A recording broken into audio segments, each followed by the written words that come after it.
Our news at 5:30, a police-involved crash that left two friends dead is now at the center of a $100 million lawsuit. Men losing their lives in the wake of the horrific accident on Shaner, just north of 8 Mile in Warren. Thank you for staying with us. I'm Simon Shaquette. And I'm Glenda Lewis. Loved ones say they want answers from Warren police. See, Linda, y'all done got me into trouble. I can't make this stuff up, y'all. I gotta do some housekeeping in this video, man. But Linda got me into trouble. And if I look at Christiana long enough, boy, you might do too.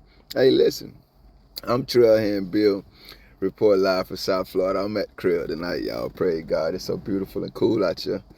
If you're new here, man, we watch the video over here. When that's done, I give my opinion about it, man. If you regular, man, listen, boy, if you sip a little something, drink responsibly, man. This was gonna be for you, I promise you. If you're new, you might just want to leave when the video over with. Let's get back to Detroit, though, man, because this story is nothing to smile or laugh about. White boys in the hood, this time, killing black men. Detroit, what's up? 7 News Detroit reporter Christiana Ford is sharing the voices of some of the victims' closest family members as they demand accountability. The deadly crash that killed the two friends happened here on Shaner, just north of 8 Mile. And now the two families have filed their second $100 million lawsuit against Warren police, saying that this goes beyond the money and is about accountability. My son is taken away from me so soon. It's been 1 month since the fatal crash involving Warren police that killed Cedric Hayden and Duane Pettis. And I want to know why and why and why. And the emotions from their families are still overwhelming. It's so heartbreaking to even live every day knowing we will never see him again, never get a call again. He will forever be broken. After filing a $100 million lawsuit against the city of Warren and the officers involved on behalf of Cedric Hayden, the families are standing united behind a second lawsuit filed Tuesday on behalf of Duane Pettis. These men were both killed, tragically killed, by reckless conduct of officers of the Warren Police Department. And asking the same questions about why the crash happened and why charges have yet to be filed against the officers involved. We're here to bring light on it. We're here to talk about it because this happens all the time.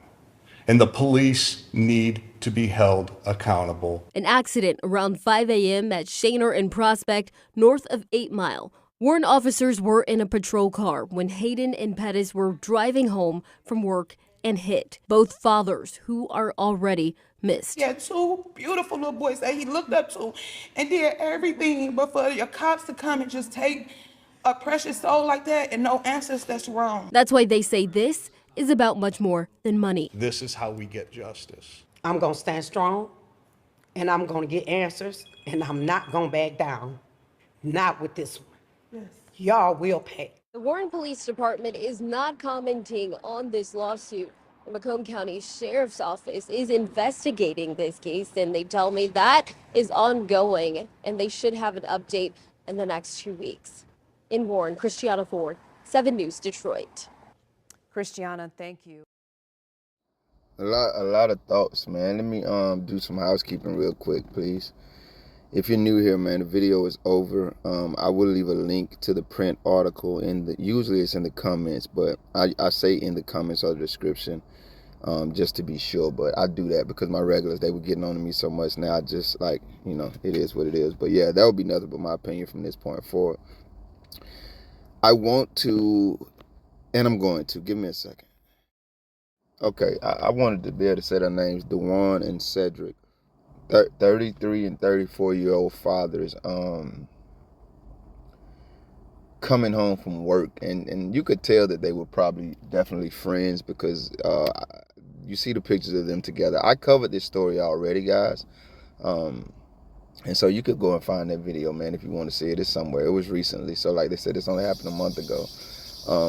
But yeah, even in that video, they had more pictures together of these young men. And so you could tell that they were more just co-workers, they were friends. And obviously they're riding home from work together too. So that signifies more to that relationship. I have videos, guys. I got so many videos. I go to make another one and I forget that, I already have videos made and all I need to do is edit them and upload them.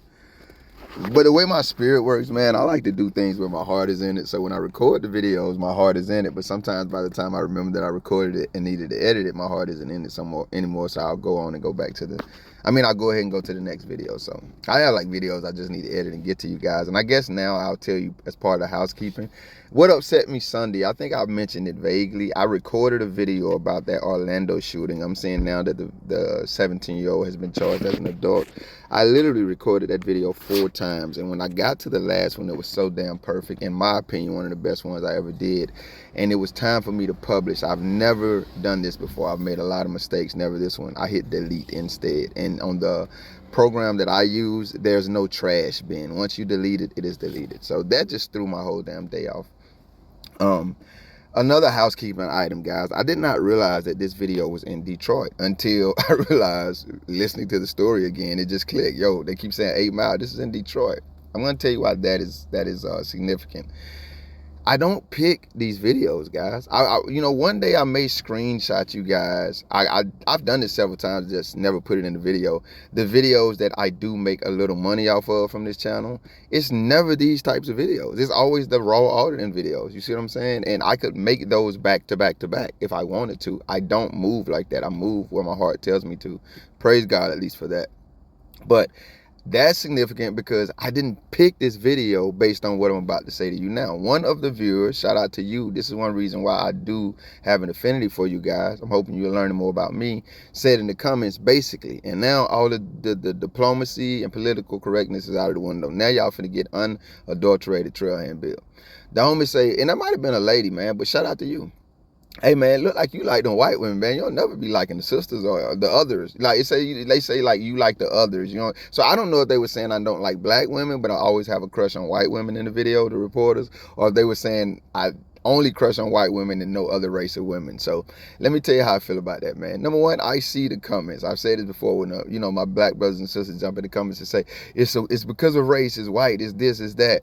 I don't engage because I've learned from content creation over the years, it's best for me to address things in the videos. When I get in the comment section, that's when things can get too misconstrued.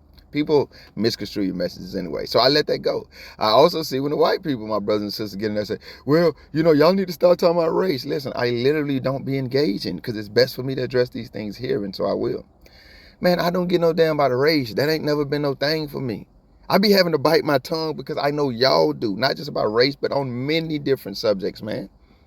I don't give no damn about none of that stuff. My passion is the children that God created and said you were created in my image. That is where your worth and value lies. And he was speaking in my understanding of his word to 100% of the humans that he created. That's where my bias lies. I don't give no damn who you are. I have my biases where it's like, okay, I go a little harder to be a voice for men, but there's a reason. It's not because I believe men are more valuable. It's because I believe men's voice are drowned out more. I have those type of biases, but at the end of the day, you're not gonna bring me one human being that I prefer more than I prefer. I don't like none of y'all, to be frank with you. Y'all are my audience. Like, I build with people online. If you see me in real life, you're never gonna see me with no motherfucker. I promise you. Every once in a while, like, I got little spots I go to, Panera Bread and stuff, and I become regulars there, and the people know me. But they'll tell you, like, their first impression of me is, you could tell you don't want to be bothered. He don't bother nobody, and you can tell you don't want to be bothered. I don't trust you motherfuckers, family. So I use my voice to project the message that I think God has put in my heart. We need to be people who are more capable of being trusted. And the way we do that is we treat human beings like human beings, whether we're talking about cops or any damn body else.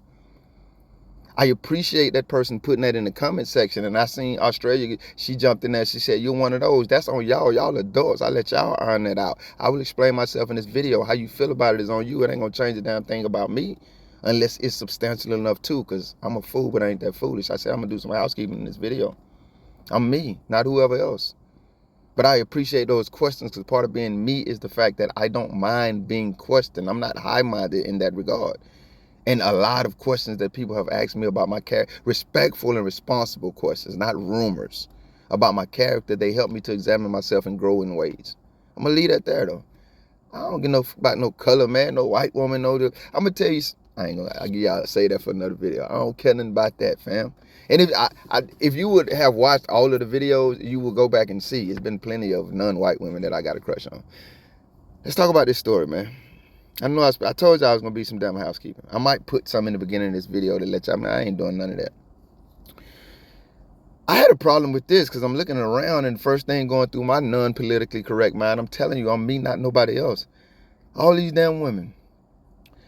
When y'all get whatever money y'all about to get for this, because they about to bless y'all now on the backs of these dead men, more specifically dead black men. Y'all about them, they about to shut y'all ass up because them cops dead wrong. They ass need to be in somebody damn jail or out on bond right now. It's another conversation we might get to. But listen, when y'all get that money, I don't want to randomly come across no damn story a couple months or years from now, Lord willing, if we're allowed to see it, where y'all arguing about who the hell gets what. Because that's another damn problem in our world. What I just said, fam. Men's voices aren't heard enough. Every time we look at damn round, and we got to get an opinion about something in the world and society we live in today, we got to hear how women feel about it. I'm not opposed to that. I'm opposed to their voices being the only ones heard. And then if you add any, it would be children's. And men on the back end, and the only way we're allowed to speak is if we're amen in what has already been damn said. I ain't that type of human being and I ain't that type of damn man. So I'm going to tell y'all that since y'all make me come all the way out of my bag. That's one of the first things going through my damn mind when I'm watching this damn press conference. It's no shade to the women, but some stereotypes are damn true. So hopefully y'all won't feed into that one. And like I said, a couple of months or years from now, we randomly run across no damn stories about y'all asses arguing about that damn money. Because if I heard y'all correctly, I think y'all said that ain't what this is about. This is just to push the agenda further because like we all think who anybody sensible, they ass should be in somebody's damn jail cell or out on bond. You know, this is another reason why I do this, man. I'm actually glad that they pushing this issue further, even civilly and financially. I actually am. Anything to raise the banner on this situation, and this is what further aggravates the issue to me, man. There's too many damn stories we could tell about it like this. About cops murdering Americans in these damn vehicles. I say this, man, and I may be being a little hyperbolic. Cops are as dangerous in those damn vehicles as they are with those military weapons they walk around with and those inflated ass egos. And just like when they use those to murder, when they use these vehicles to murder, if nothing else, they get sent home with paid vacations. I can say, yo, because I wanted to. This ain't about no damn YouTube numbers with me, man. This ain't about the silly shit I be seeing people argue with about online with me, man. This is about using the time that God has given me here wisely, which I don't do a lot, to just remind other people, man, just to use your time that God has given you here wisely as well. How do I always end my videos? I say what I say, and then what's the last thing I always say? Enjoy this beautiful time and place God has given you. I don't think you're able to do that if you don't recognize the very present dangers among you, minus unnecessary paranoia. I never walk by these cowards, ride by these cowards, see these cowards in traffic without my blood boiling. My nerves going up a little bit. Blood pressure probably too. It's not fear as in a cowardly thing. It's wise awareness. I'll say that, and I hope I'm not giving myself too much credit. I'm knowing who the hell they are, not only in my regard for me, but for everybody around right now. And I'm knowing at any given moment, man, we may need to be ready and prepared to stop them from turning any situation into a terroristic murder scene. Now, is that what I think when I see every cop? Hell no, but it's definitely not far from the back of my mind. And when I think about these gentlemen just trying to travel home from work, when I think about 14-month-old Wyatt, when I think about that mother and her son, I wish I remembered their name, man. They had just gone to get something to eat. Dad checking the family app, the location app. I've had them before. Like, y'all been gone a little bit too long. What's going on? He see their phone is stationed in one place, stationary. He literally drive out there to see his wife and son dead because a cop done ran into their ass. His son had just turned 15 years old. There's too many damn stories like this about these murdering motherfuckers out here for y'all to think I'm here for anything other than what the hell I say I'm here for. The other part is just me giving y'all my personality because I like to be a genuine person. It's part of me reminding us, and even myself at times, that we're all human, man. We ain't just these mechanical motherfuckers and everybody else's expectations. I seen a picture one time, and I still have it in my old device. And it was like a foreigner. They were in another country, internationally somewhere, and he was walking out of a rubble holding a child in his hand. And based on the caption I'm about to tell you, you could assume it was his child. So it's a father holding a dead child walking out of a rubble. Their city had been bombed by, in a foreign agency, an enemy. And all the picture said in the caption was, "This is how you create a terrorist." Y'all be out here killing people, loved ones, sons, daughters, husbands, wives, etc., etc. Y'all be out here beating them, kidnapping them. Didn't I just do the story about the man who spent 22 years in prison because a dirty-ass detective, cop, sergeant, what the hell ever he was, framed him for a crime he didn't commit, got somebody else to lie and say that they wrote a statement that his ass wrote to send this man to jail for 22 years for 2 murders. This girl go ahead and get locked up for planning to rob 13 banks later. The cop who set the man up. I mean, this is the type of shit y'all out here doing. It's 15 minutes into this video, man. Rest in peace, not only to Dewan and Cedric, man, but to all of the names. I wish I could say something more poignant, something like I'm supposed to end with an MLK line here. Boy, the video over, shut your ass up. I'm talking to me. Y'all know how it go, man. Know your rights. Teach them babies to know their rights to your kids, man. And just be aware who these cowards are, man. Because, like I said in the video, they're as murderous in these vehicles as they are with these inflated ass egos and military weapons. Ain't nobody scared of them, though. We just watching. Y'all keep these folk loved ones in y'all prayers, too, man. You know what it's like to lose somebody. And get a dash cam, too, while you at it. Listening to me. It's a whiskey night over here. Our news at 5:30, a police-involved crash that left 2 friends dead is now at the center of a $100 million lawsuit. Men losing their lives in the wake of the horrific accident on Shaner, just north of 8 Mile in Warren. Thank you for staying with us. I'm Simon Shakett. And I'm Glenda Lewis. Loved ones say they want answers from Warren police. 7 News Detroit reporter Christiana Ford is sharing the voices of some of the victims' closest family members as they demand accountability. The deadly crash that killed the 2 friends happened here on Shaner, just north of 8 Mile. And now the 2 families have filed their second $100 million lawsuit against Warren police. Because ain't nowhere in hell we can depend on cops to do the right thing. Y'all already ain't locked these murderous ass irresponsible cowards up. At least y'all can do is not make these families fight for our money. Hell, you gonna tell these kids about their father's family? It's pissed me off. I forgot to tell y'all as part of the housekeeping, I got 2 personal videos coming for whoever the hell cares. For the record, my type is righteous. God made that in all colors. Yeah, you talking about I was about to go 2 for 2 till I seen Christiana had a ring on her finger. I'll be watching. Thank you if you made it this far. If you liked the video, feel free to hit that thumbs up button. I greatly appreciate it. If you care to go a little further than that, maybe even subscribe, hit the notification bell. Check out a few of the other videos on the channel. Either way, y'all be safe.